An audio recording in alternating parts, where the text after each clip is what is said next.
But the lights of the Eiffel Tower have now been turned off. And as the Paris mayor put it, and you can see here live pictures coming from Paris, according to the mayor, this has been done in solidarity with the people of Aleppo. Meanwhile, the picture of the city's liberation painted in the mainstream media has been, well, to be fair, fairly grim, despite mass celebrations witnessed by residents on the streets. 100,000 people are trapped in the city. We're getting reports of executions, of very grim pictures emerging from inside Aleppo. Tens of thousands of civilians are still trapped in the ever-shrinking rebel enclave. Complete meltdown on humanity. Picture of just how trapped these civilians are in Aleppo. If they stay at home, they could be killed. Tens of thousands of people remain besieged, trapped in the war zone. OK, let's discuss this now in depth. I have some guests joining me. First of all, in the studio alongside me, pleased to welcome Alexei Kuznetsov, Deputy Head of News here at RT International. We're also joined on the line by some guests. Let's go from right to left. You can see there Vanessa Beeley, who's an independent journalist. Also joining us, Daniel McAdams, Executive Director at the Ron Paul Institute. And last but certainly not least, Brent Brodowski, columnist for The Hill. Welcome to all of you. Free exchange of opinions is welcomed here. I want to start, if I may, with you, Brent. We've seen the solidarity being expressed there, the Eiffel Tower lights going off. There's been a lot of sentiment in the media that this is a tragedy. It's been portrayed as the fall of Aleppo. Why are we not hearing about positives, for example, the defeat of terrorists, for example, al-Nusra? They're an al-Qaeda affiliate in Syria. Well, nobody wants to kill and defeat the terrorists more than I do and more than the United States. But what is happening right now at Aleppo is a moral crime against humanity. I agree with what Secretary of State John Kerry said, that the Russian government should do everything to stop it, to end it, to support a ceasefire, to end the carnage and the killing and the misery and the bombing of innocent civilians. The United Nations is concerned about it, and I agree with their investigation about possible war crimes. I agree with what the pictures tell us in plain English. The bombing of civilians and the massacre of the innocents must stop. My strong advice to President Putin would be to follow John Kerry's advice and put an end to that carnage and killing right now. So should Assad, so should the Syrian army. It's a joke to treat them as liberators and decency. They are mass murdering civilians. And I would add the Iranians, who are allies in the killing of innocent people. This is a crime against humanity, and the whole world is watching. And there's going to be more serious talk every hour of every day about war crimes. And I agree with the Secretary of State of the United States, who wants it ended now. He is totally right. I'd like to come to you, Vanessa, get your reaction to that. We've heard the kind of a political view of that, a lot of talk of politicians and how they see things. As a journalist, how do you feel about that?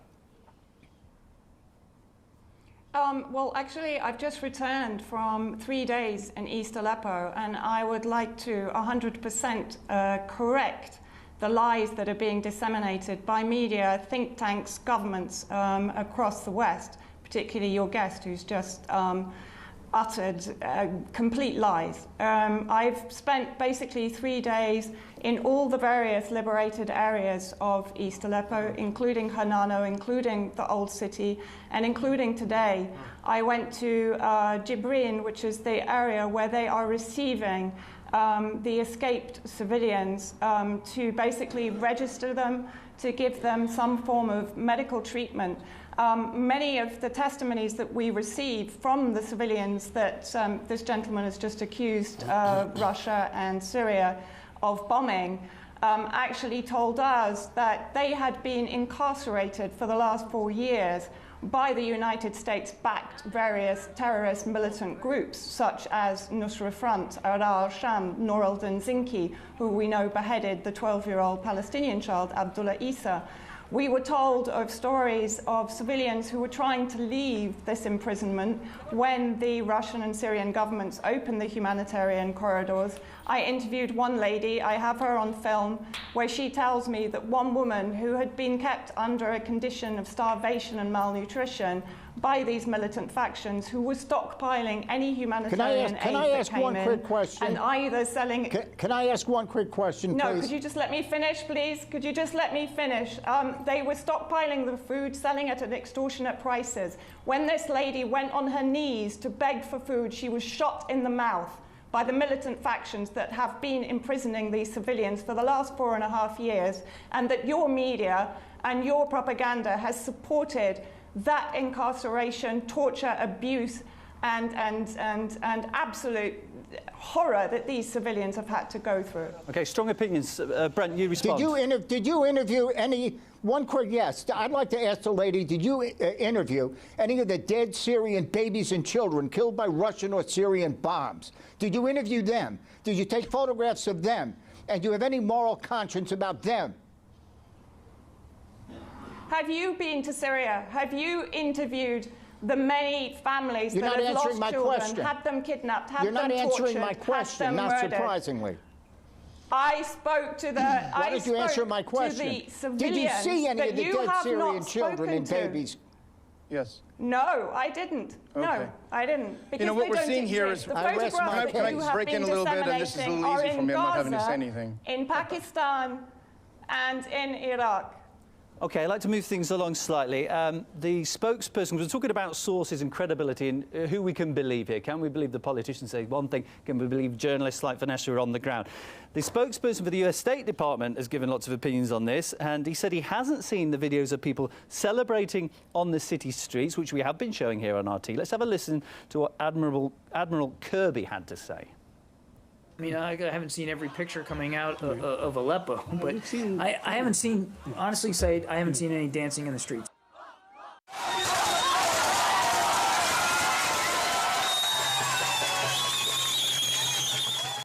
I'd like to put this to you, Brent, then. I'm sure you're probably a believer in officials at the State Department. How does Admiral Kirby know what is going on? He says that he just follows information from CNN.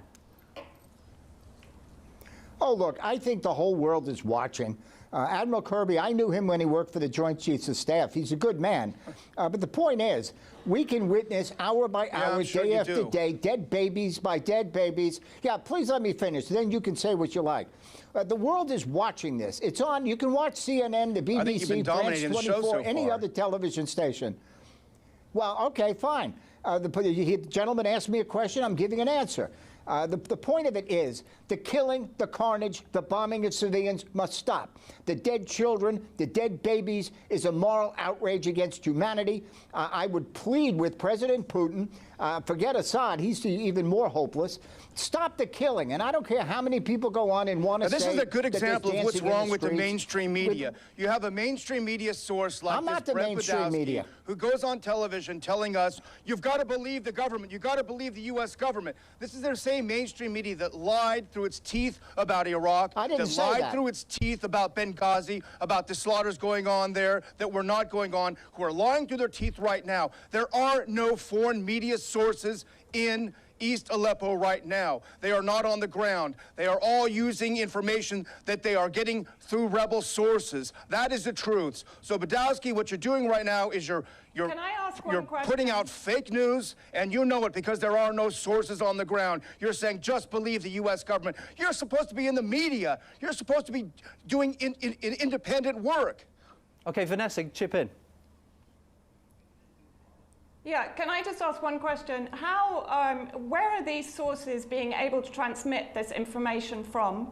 Because in East Aleppo, there is no 3G, there is no Wi-Fi, there is no electricity. So I'd like to know how these sources are able to get this information via Skype connection to organizations, I'll use that term loosely, like CNN, BBC, Channel 4. I would like very much to know how they achieve it and how they're able to do that in East Aleppo. As I said, unlike the mainstream corporate media, I have been in East Aleppo for the last 3 days. Therefore, I'm giving you eyewitness testimony, unlike your mainstream media that has not been there and relies upon spurious activists to give them the information, like the White Helmets. The United Nations is not on the ground there. Like the White Helmets, who the are... UN is not on the ground there. Like the White Helmets, who are funded by every single nation that has a vested and declared interest in regime change in Syria. That is your reliable source. Or perhaps the Aleppo Media Center. How about the United Nations? Are they lying too? Or perhaps do you think the United Nations is lying too? A CIA agent. To be fair, and the Brent, I think that you're talking about, one One Sorry, I is just from wanted to Pakistan, say, can I just one ask... is from Iraq, and the other footage is from Gaza. Yeah, just to add to that point, I think we've heard, Brent, the UN human rights spokesperson, I believe it was, saying that they didn't know who were committing most of these so-called atrocities, and that seems to be the crux of the problem. There isn't reliable information coming out, as Vanessa pointed out. There is no information access. There are very few correspondents. She's been there. RT as a correspondent on the ground. How can you trust the information that you're getting in the US? How can you trust that? How do you know who's a reliable source? Are you putting too much faith? Have we been doing it for many years, too much faith in news organisations? Well, as Jesus said, I have eyes that see and ears that hear the truth. And it's on all over the world, which is watching every hour of every day. Stop bombing innocent civilians. CNN Stop talking about not answering the question.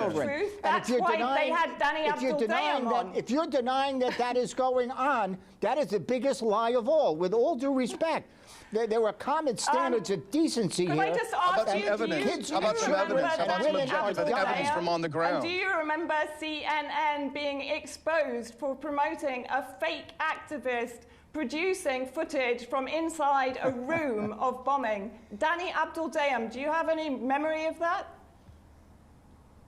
We will let the investigations of war crimes by independent observers proceed as they will. Well, okay. Let the facts come out and be revealed. Brent, I hope you can put the ISIL terrorists on trial as well, as you have mentioned, and also picking up on one of your points. If President Putin actually listened to what Secretary Kerry had advised, we would have al-Nusra and ISIL in Damascus, and not President Bashar al-Assad. No, if President Putin had listened to what Secretary Kerry had advised, more ISIS would have been killed, and more children and babies would be alive. Right, let's be fair, it's not just the US government that's taking a certain line. Can you stop exploiting children for your propaganda? Could you stop I'm sorry to interrupt you, Vanessa. I just want to... and abusing children to promote your propaganda. I just want to move this on slightly. We've heard a lot about what the US government thinks. It's not just them, though. They're in solidarity with the British Parliament. Let's hear just what has been said there about how they're comparing the situation in Aleppo to elsewhere. This country, along with the entire international community, 10 years ago, embraced the responsibility to protect. A doctrine that said that nation-states, great and small, with great fanfare, will not allow the Srebrenicas, the Rwandas, and the other appalling events, including in Darfur, to take place again. Yet here we are today witnessing, complicit in what is happening to tens of thousands of Syrians in Aleppo.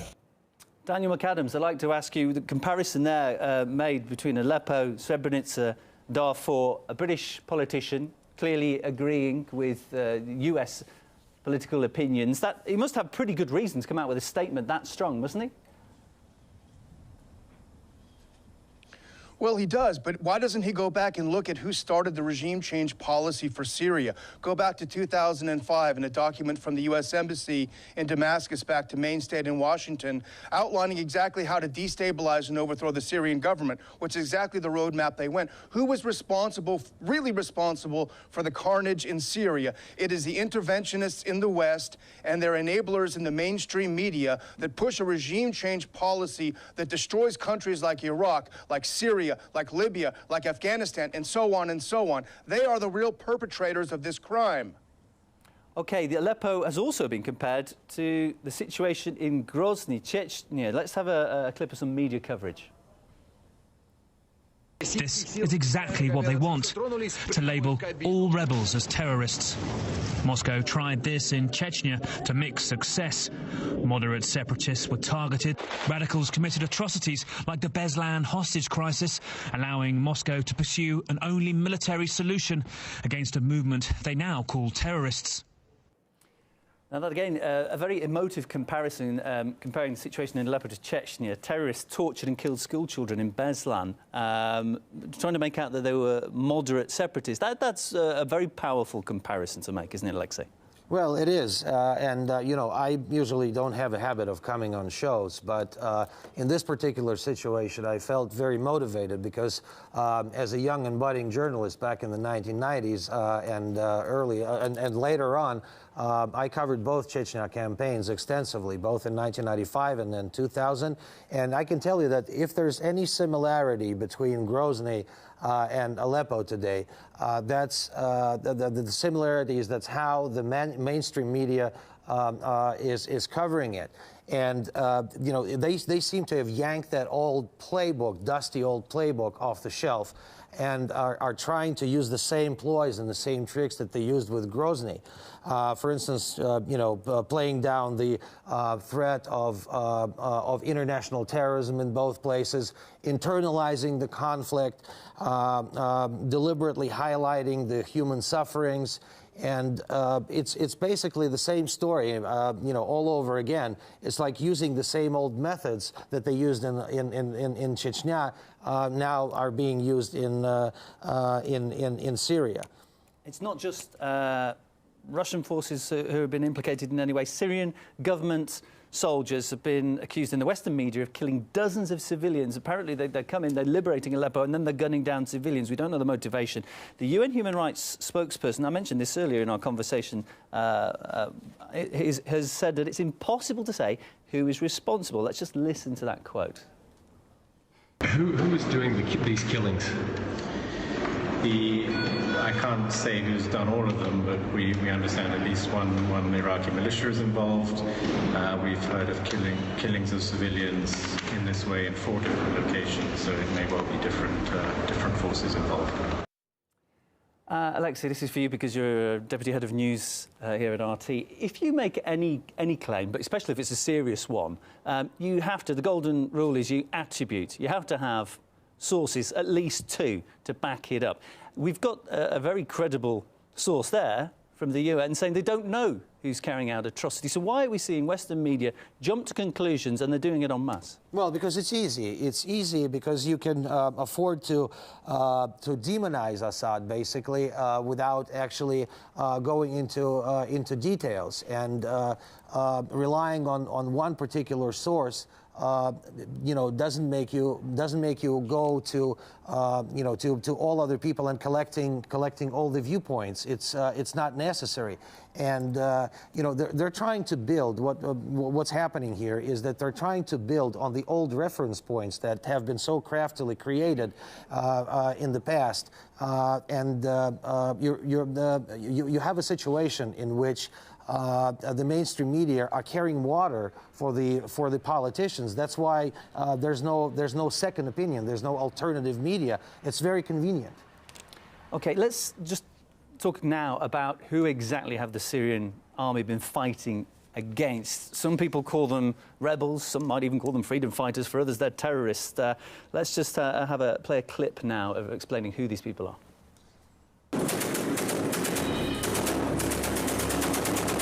Armed groups that used to hold eastern Aleppo and its 270,000-strong population hostage aren't the best of neighbours. Many of them are internationally recognised terrorists from Jabhat al-Nusra, also known as al-Qaeda in Syria. Even the US State Department agrees. Our view on that is Nusra is al-Qaeda in Syria. They are a terrorist group. And America's aware that some other groups are willing to dismiss that fact and join forces with them, all to defeat Assad. There are a couple of subgroups underneath the 2 designated, Daesh and Jabhat al-Nusra, Jaish al-Islam, Arar al-Sham particularly, who brush off and fight alongside these other 2 sometimes to fight the Assad regime. As they flee from the Syrian army, they leave shocking evidence of their presence. This is one of the methods of torture that was used by the militants. When we came here and liberated this residential block, civilians were sitting here in the prisons. We released them. They also have to leave their munitions, revealing they don't hesitate to use chemical weapons while barricaded inside a school building. Oh wow, generates the highly effective poison phosphine gas. There's 2 buckets full of these extremely toxic chemical. Clearly, civilians from eastern Aleppo, who these militants claim to have been protecting, aren't their biggest fans. Maybe it's because they used them as human shields and didn't allow any of them to leave the besieged area. They starved us. We suffered a lot. I cried day and night. It was a nightmare. The terrorists beat us regularly. And finally, over the past weeks, they've killed and injured hundreds of civilians in government-held parts of Aleppo, many of them children.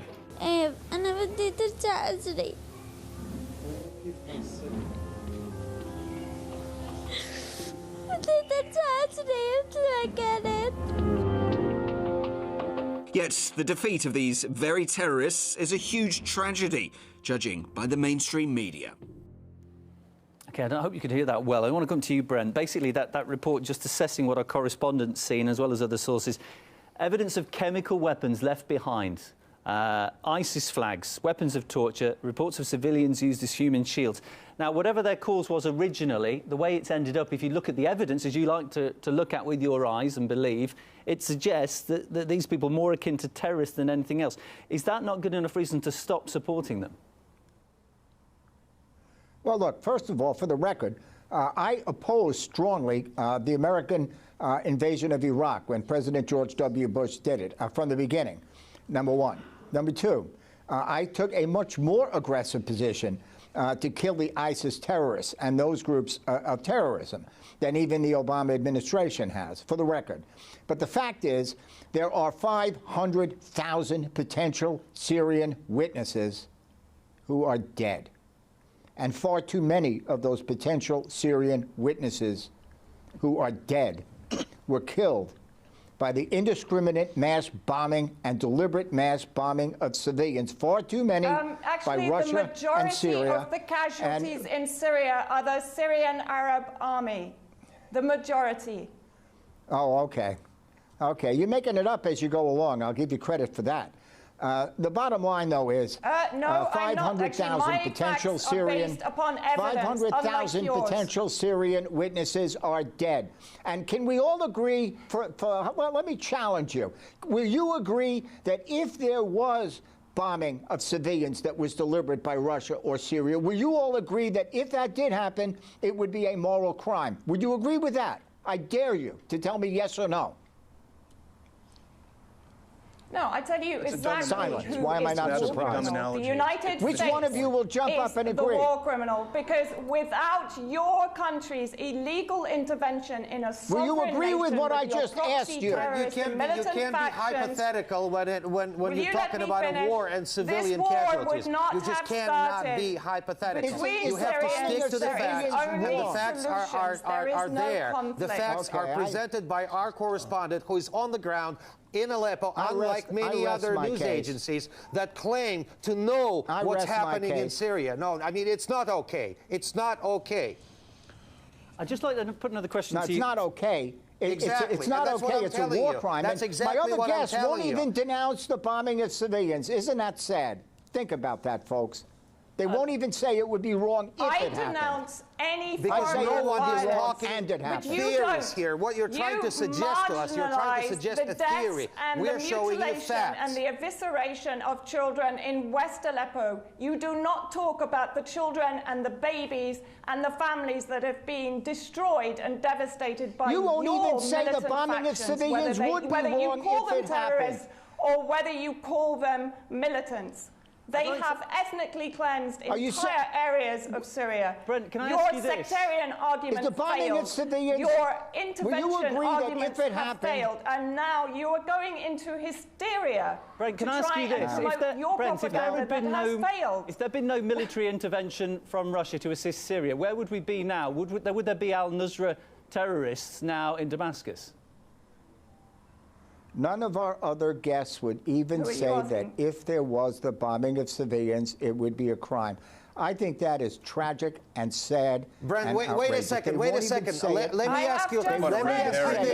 The United States has admitted to killing civilians in Syria, both in Syria and in Iraq. What they did, they just apologized. When did you stop beating your wife, Brent? We're moving on. Stupid. You know, would that be a crime, or would that not be a crime? Are you asking the same questions of the U.S. Department of State and DOD? Oh yes, I'll answer my own question. Yes, let me finish one more sentence. Yes, if there was any bombing by anybody, and if war crimes were investigated, it would be a crime against humanity. My answer to the question is yes, whoever did it would be committing a crime. Yes, yes, yes. And I don't see one other guest defending the Russian position willing to say that. That is a shame. I rest my case. Okay, and you've made your point but very Lavrov well there. said that we were prepared to investigate any evidence that will be presented with facts in hand. Has there evidence been presented? It hasn't been. Russian Foreign Minister Sergei Lavrov made it very, very clear, and he was very specific about it, that Russia was absolutely ready to investigate every single complaint. They will have their chance, I promise you. Absolutely. You bet. Okay, so we'll look forward to that investigation. I think Brent's made his point very, very clearly. I'd like to come to Daniel next, because the US, and this is getting back more towards the cause, we're arguing now between everybody about what's happening now, but where did it all start? The US has admitted itself the weapons that it handed to what they call moderate rebels often ended up in the wrong hands, i.e. the hands of terrorists, and yet, for whatever reason, they still keep supplying them. Daniel, how is that, how do you argue that you can still supply weapons when you know they're not going to the people you intend? And somehow there's no culpability on the part of the U.S. Look, even just this past week, after everything we're seeing in Syria, President Obama signed a waiver to allow more weapons, more deadly weapons, to be delivered to rebels in Syria that the U.S. knows consistently go to al-Qaeda and ISIS. If that doesn't make you morally culpable for the deaths that they create, I don't know what does. But of course, our mainstream media guest will never talk about this. Brent, can I just come to you on that? If you, as we spoke about theoretical situations, in theory, if the US weren't arming the opposition, then perhaps you wouldn't have needed air support coming from Russia. Would this whole thing have just been sorted out domestically without outside interference? Yeah, Assad would have killed everybody. You mean he would have taken back his sovereign state? Is that what you mean? No, he would have taken a dictatorship and made it worse. But every one of our guessing guests will have an opportunity. No, every one of our guests should have, and I will support their having, the opportunity to present their evidence of war crimes when it's investigated. Let them do it. And I will oppose anybody who committed war crimes. And if all of our other guests have this evidence that it was someone other than Russia and Syria, God bless them, bring the proof, and accept the verdict. How about that? Fair enough? I look forward to that, but I don't expect it. Absolutely. But that brings us back to the point, though. There's a lot of accusations have been flying around throughout this entire conflict, and yet the proof is very, very thin on the ground. As I said, very grim picture of Aleppo and its liberation, which a lot of people would argue is a positive thing because the killing is coming to an end. But it's been painted very negatively in the Western media. Let's just see the pictures, though, that we've seen on RT of locals celebrating. OK, I don't think we've got those pictures right now. I'd like to ask you then, Brent, given it's been portrayed as a very negative thing, this is like doomsday, Armageddon for Aleppo. Yes, the buildings have gone. Yes, many, many unfortunate, innocent people have died. But what about the ones who've survived? Surely we have to believe that these people are genuinely feeling that this is a positive. They're celebrating in the streets. Or are we suggesting that they're lying? Those who survived will have a fair opportunity, I cannot wait, to testify before war crimes investigations and let their word be heard, whatever they say. I have no fear. And that's a fair point. I want it. Do you accept, though, that the people who've been celebrating in the streets are genuinely pleased that the Syrian government I don't accept that many people have been celebrating in the streets, but I'll repeat. They will have their opportunity, whatever their point of view, to make their views known. Unfortunately, the 500,000 almost dead, far too many from the bombing deliberately of civilians by Russia and Syria, will not have their opportunity to make their views known. And I wish our other guests would have more compassion and humanity and respect for the rule of international law and not be afraid to say that it would be wrong if there was a bombing of civilians. I'll say it. No matter who did it, they should all be prosecuted, whoever it is. I'd like to hear our other guests say that, but they won't. So you've just said that the bombing of civilians is wrong. So why is your country still supplying billions of dollars worth of bombs to Saudi Arabia, who is also funding terrorism inside Syria? They are supplying billions of dollars of bombs to Saudi Arabia, one of the most despotic human rights violators on this planet, to bomb civilians in Yemen. And you sit there and you hold out on a humanitarian argument, which is sheer hypocrisy. What we're seeing here is you are disgusted that your regime change objectives and agenda in Syria have failed. And they have failed because of the unity of the Syrian people. And you don't like that. You don't like seeing 75% of Syrian people in Aleppo celebrating, because you've marginalized them, dehumanized them, and ignored them for the last 4 years. You've ignored the babies and the children that have been massacred and mutilated and maimed and lost legs and limbs and eyes because of the missiles that are being fired at them by the terrorists that you are funding and supplying with Grad missiles and other forms of killing missiles. Will you agree with me? Against 75% of Aleppo civilians for the last 4 years. You are marginalizing the majority of the Syrian people. Will you and it is your country that is not allowed them to solve this conflict. Will you agree with me that whoever is proven, will you agree with me, just give a yes, I dare you, that whoever is proven to have bombed innocent civilians, whoever they are, should be prosecuted for war crimes, whoever it is. Will you agree with me? Yes, they should be. Absolutely. Whoever it is. But will the United States be prosecuted for supplying the bombs, the Lord, the cluster bombs that are massacring Yemeni civilians? Well done, Brent. You've got your agreement there. I said it already. It's just you're too busy spreading propaganda to hear me. And the question is, will we ever find out who committed those atrocities? Again, information thin on the ground. As Brent said, we'll get to speak to the people there, and that is something we will have to wait for. I'd like to come to Daniel one more time, because I'd just like to ask again about interference, because Brent's talked about how Assad would have just murdered everybody in his own country and he would have been a despot with nobody in it. But would things have been any worse if there hadn't been this outside interference? How damaging has that been? What do you think we would have seen without the influence of the US and then the response coming from Russia? Well, unfortunately, Brent is so ill-informed about Syria, it's almost a waste of time to have him talk about this. He's repeating sort of bumper sticker things. But the reality is he did bring up the issue of international law, and that is very important.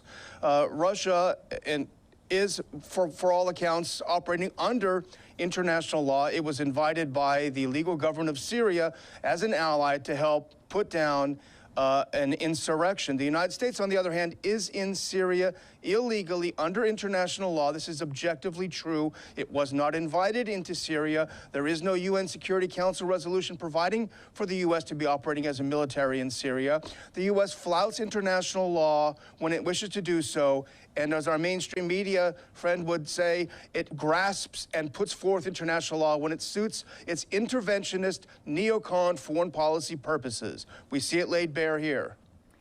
In terms of what's happening on the ground, it's quite concerning, I think. We live in this modern age of high technology, so many international media organisations. We should be able to get a better picture than we've ever seen of anything that's happening on a global scale. Alexei, and yet it seems like the opposite's happening. We're getting very little, and different channels are portraying things very differently. Why are the channels not agreeing, and why are they not using all the sources of information that are available to them? Well, I think that these are the lessons to be learned from the coverage of the Syrian situation, of the Syrian crisis.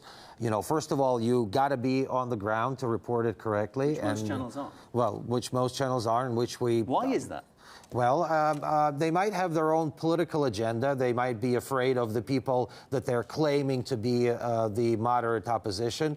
They might have other considerations. I don't know, but it is important that we give a voice to all sides of the story. which we're not seeing happening with the mainstream media, unfortunately. They totally ignore the obvious facts. They can't even say or acknowledge the fact that there are people dancing in a street, as innocuous and as simple as that. Well, another big issue is the fact that Aleppo was basically split into two halves, and there was only reporting of one side, depending on what channel you watch. Absolutely. So that's why I'm saying that it is very important to be able to be on the ground and report the actual news, talk to the actual people, not to rely on some, some organizations that are based elsewhere, across the sea. It's important to be on the ground and report the actual facts. And perhaps this is where I would suggest this is where news organisations sort of stand or fall on their reputation as whether they've got people at the heart of a story. I'd like to come back to you, Vanessa, because you've been there and you've seen things for yourself, which adds credibility. Have you come across this so-called fake news? Yeah, absolutely. I mean, the majority of the propaganda, particularly in East Aleppo, has been coming from two major sources. One from, as I said, the Aleppo Media Center, which is French Foreign Office funded. We know for a fact that the French government has a vested and publicly declared interest in regime change in Syria. So it's hardly an unbiased and impartial organization producing news from inside East Aleppo. The second organization, of course, is the famous White Helmets. Now, the White Helmets are multi-million-dollar funded so-called first responders embedded in ISIS and al-Nusra areas, so in terrorist-held areas. They are funded by countries like the United States, like the UK, who's a primary funder, who, again, have a vested and declared interest in regime change. Much of their propaganda has been proven, verified as fake, and they are always on the scene to produce the propaganda, of course, to facilitate the calls in the past for a no-fly zone, which we know is basically tantamount to declaring war with Russia and Syria on Syrian soil. So basically what we're seeing, and I saw today when I was at Jibrin, which was the holding center, if you like, for the civilians that had been liberated from the terrorist-held areas. We saw no international media, nobody. We saw no international human rights organizations, no representatives of the UN. Where are they? Where are these sources? They're relying upon sources that have very questionable roots, that are not really Syrian. Most of them were created inside Turkey and Gaziantep, and then infiltrated into East Aleppo to produce the propaganda. So their sources are unreliable and questionable. Their individual sources are definitely not credible, and yet they don't have any media people on the ground. They don't have any human rights people on the ground in East Aleppo. There's no difficulty in getting into East Aleppo.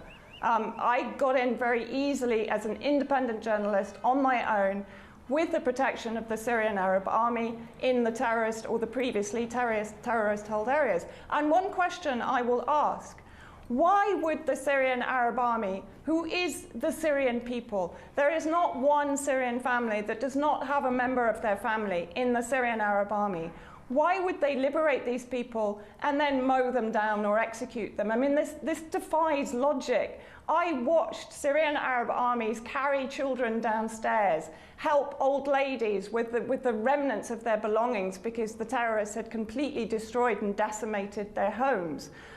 These people had family, these soldiers had family in East Aleppo. Many of them had not seen them for the 5 years of the occupation by the various militant factions.